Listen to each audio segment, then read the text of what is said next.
કરીએ જ્યાં અમદાવાદના વસ્ત્રાલમાં યુવતીનું અપહરણ કરવામાં આવ્યું અને બાઇક પર આવેલા શખ્સોએ અપહરણ કર્યું છે, જ્યાં યુવતીને કારમાં બેસાડી અપહરણને અંજામ આપવામાં આવ્યો છે।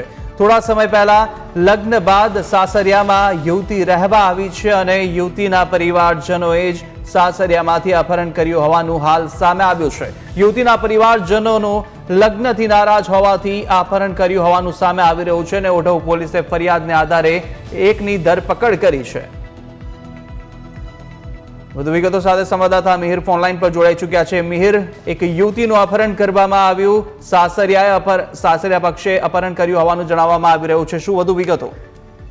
કુશાગરા 19 એપ્રિલના રોજ આ યુવતીએ પ્રેમ લગ્ન છે તેના સમાજના જ એક યુવક સાથે પ્રેમ લગ્ન છે તે કર્યા હતા અને ત્યારબાદ બોટાદમાં ગુમ થઈ ગયા હોવાની અરજી છે તે કરવામાં આવી હતી અને ત્યારબાદ આ યુવતી તેના પતિ સાથે બોટાદ પોલીસ સ્ટેશનમાં હાજર થઈ હતી અને તે સમયે પણ ખૂબ મોટી સંખ્યામાં લોકો છે પોલીસ સ્ટેશન પહોંચ્યા હતા અને ત્યાં પણ આ યુવતીને પરત તેના ઘરે લઈ જવા માટે પ્રયાસ છે તે કરવામાં આવ્યો હતો, પરંતુ તેનો જવાબ લખી અને તે ઓઢવમાં જ્યાં રહેતા એક યુવક સાથે તેને લગ્ન કર્યા હોવાથી તે તેના સાસરિયામાં છે તે પરત આવી ગઈ હતી। ત્યારબાદ આ યુવતીએ તેના મરજી પ્રમાણે લગ્ન કર્યા, એટલે કે તેમના પરિવારજનને ઈચ્છા ન હતી અને તે યુવક સાથે લગ્ન કર્યા હોવાથી પરિવાર દ્વારા અવારનવાર તેને પરત આવી જવા માટેનું દબાણ છે તે કરતા હતા।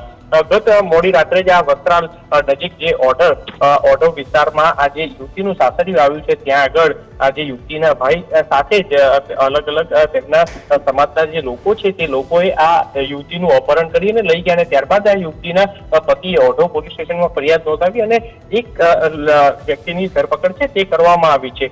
અત્યારે હાલ જે સાસરિયામાં તેને અપહરણ કર્યાના તેના સીસીટીવી છે તે પણ સામે આવ્યા, સ્પષ્ટ દેખાઈ શકે છે કે આ યુવતીને અપહરણ કરીને આ યુવતીના પરિવારજનો છે તે લઈ જઈ રહ્યા છે। એટલે હાલ પોલીસે સીસીટીવીના આધારે તપાસ જે છે તે શરૂ કરી છે અને એકની ધરપકડ કરીને વધુ લોકોની શોધખોળ છે તે શરૂ કરી છે। જી આભાર મિહિર, માહિતી બદલ।